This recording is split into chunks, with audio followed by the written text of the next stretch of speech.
नहीं होते हैं जब उन्हें उनकी सबसे ज्यादा जरूरत होती है। ओल्ड एज होम जैसी जगहें ही हमारे समाज की इन काली तस्वीरों को बयां करती है। लेकिन भारत एक लोकतांत्रिक देश है और बच्चा हो या बुजुर्ग, हमारे देश में सभी के लिए कानून है जिन्हें हमें जानना बेहद जरूरी है। ऐसा ही एक बिल है welfare of senior citizen bill, जिसके तहत कानून बुजुर्गों को उनके बच्चों या अगर संतान ना हो तो संबंधियों से 10,000 रुपए मासिक राशि की आजादी देता है। इतना ही नहीं, इस कानून के तहत बुजुर्गों को और भी कई तरह के फायदे दिए गए हैं जिन पर आज की इस चर्चा में हम विस्तार से बात करेंगे। साथ ही हमारा दूसरा अहम मुद्दा है वसीयत का, जिसकी जिम्मेदारी हेड ऑफ द फैमिली यानी कि हमारे बड़ों पर होती है। तो आज हम जानेंगे कि आखिर क्यों जरूरी है वसीयत को तैयार करना, वसीयत तैयार करते समय किन चीजों का ध्यान आपको रखना चाहिए। तो आज की इस चर्चा को हम आगे बढ़ाते हैं, शुरुआत करते हैं। हमारे साथ खास मेहमान भी जुड़ गए हैं, सुजय कातावाला जो कि वरिष्ठ वकील हैं, साथ ही हमारे साथ अब मौजूद हैं फाइनेंशियल प्लानर कपिल मित्तल और उदय वावेकर जो कि एक वकील हैं, हमारे साथ आगे चलकर जुड़ेंगे।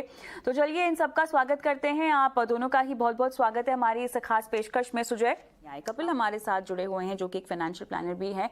बारीकियां और जरूरत क्या होती है, मुझे बताएं एक वसीयत बनाने की। देखिए कविता जी, आपका जो टॉपिक है, पहले तो मैं बोलना चाहूंगा ये बहुत ही अच्छा टॉपिक आपने लिया है। अगर हम देखें तो हिंदुस्तान की लगभग 10% जनसंख्या 60+ एज में आती है, यानी कि सीनियर सिटीजन कहलाती है, जिसका अनुमान है कि 2050 तक ये जो आंकड़ा 10% का है ये 20% तक पहुंच जाएगा। तो आप सोच सकते हैं कि कितने सारे सीनियर सिटीजन हैं जिनको इस एक्ट की या फिर विल प्लानिंग की बहुत ज्यादा आवश्यकता है। विल प्लानिंग जो आपने बताया, जो विल है वो बहुत ही इंपॉर्टेंट है सीनियर सिटीजन्स के लिए दो तरीके से। एक तो ये कि जब वो इस दुनिया में नहीं होंगे तो उनकी जो भी उन्होंने जमा पूंजी इकट्ठी करी है, चाहे वो बैंक अकाउंट हो या शेयर्स हो या उनकी और इन्वेस्टमेंट हो या फिर इमूवेबल प्रॉपर्टी हो, वो उसको कैसे अपने बच्चों को ट्रांसफर करें जिससे कि उनके बाद उन्हें उसमें समस्या ना आए।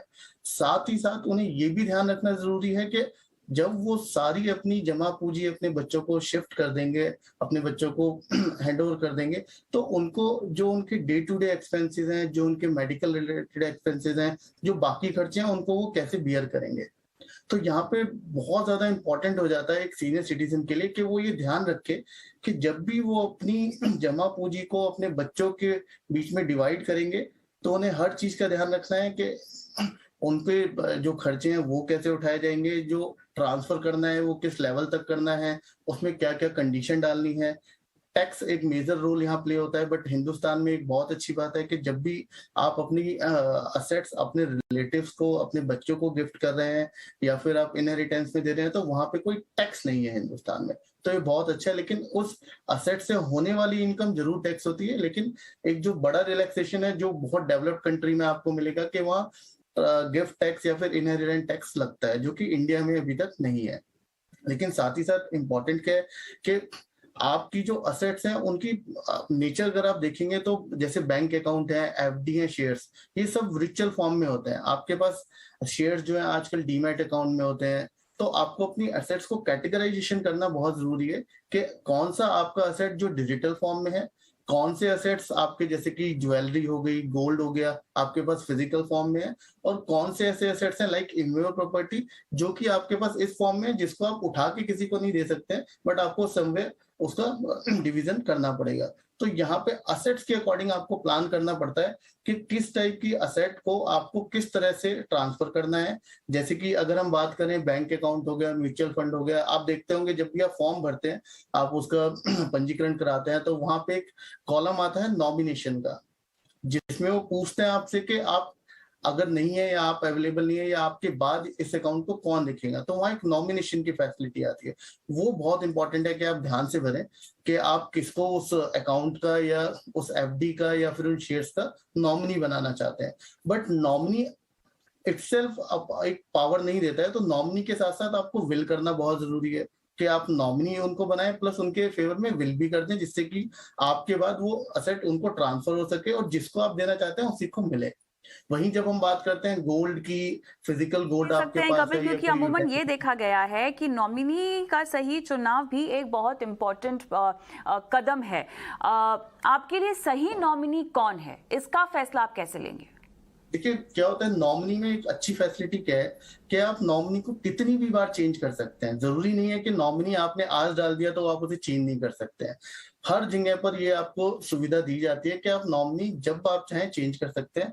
तो जब भी आप अपनी प्लानिंग कर रहे हैं कि अब आप अपनी शेयर्स को या अपने बैंक अकाउंट्स को या अपने म्यूचुअल फंड को अपने किसी बच्चे को देना चाहते हैं, तो वहां पर उसे नॉमिनी बनाएं। प्लस नॉमिनी के साथ साथ, क्योंकि नॉमिनी सिर्फ एक राइट है जिसमें कि आपको बैंक को सिर्फ आप ये बता रहे हैं या म्यूचुअल फंड अथॉरिटीज को आप ये बता रहे हैं कि आपके बाद इसको कौन देखेंगे, बट वहां पे लीगल राइट क्रिएट नहीं होता है कि अगर आपको उन्हें ट्रांसफर करनी है तो कैसे होगा। तो वहां पे जरूरी है कि नॉमिनेशन के साथ साथ आप विल या गिफ्ट डीड एग्जीक्यूट कर दें कि हमारे बाद ये नॉमिनी है और इन्हीं को ये चीजें जाएंगी। तो वो बहुत जरूरी है। लेकिन नॉमिनेशन एक बहुत ही अच्छा तरीका है जिससे आप इन चीजों को मैनेज कर सकते हैं। नॉमिनी लास्ट में जब आप विल कर रहे हैं, जब ये डिसीजन बहुत इंपॉर्टेंट है कि आप किसको देना चाह रहे हैं। और लेटर ऑन भी अगर आपको लगता है कि बाद में कि ये जो हमने जिसको भी नॉमिनी बनाया है हम इन्हें चेंज करना चाहते हैं या विल चेंज करना चाहते हैं, तो वो आप चेंज कर सकते हैं। उसके साथ साथ जैसे हमने देखा है जो अपना सिटीजनशिप एक्ट 2007 में आया था, इसका भी बेनिफिट आप ले सकते हैं। आप विल के अंदर क्लॉज भी डाल सकते हैं कि आप जिसको ये शेयर्स या फिर ये असेट्स अपनी ट्रांसफर कर रहे हैं, वो आपकी डे टू डे जरूरतों को पूरा करेंगे, आपका ध्यान रखेंगे, आपकी मेडिकल इश्यूज का ध्यान रखेंगे। अगर वो नहीं रखते हैं तो ये सारी एसेट्स ये सब चीजें आपके पास वापस आ जाएंगी, जो कि सुजय जी ने और उदय जी ने बताया कि आप ट्रिब्यूनल्स के थ्रू, मेंटेनेंस ट्रिब्यूनल्स के थ्रू इनको रिक्लेम कर सकते हैं।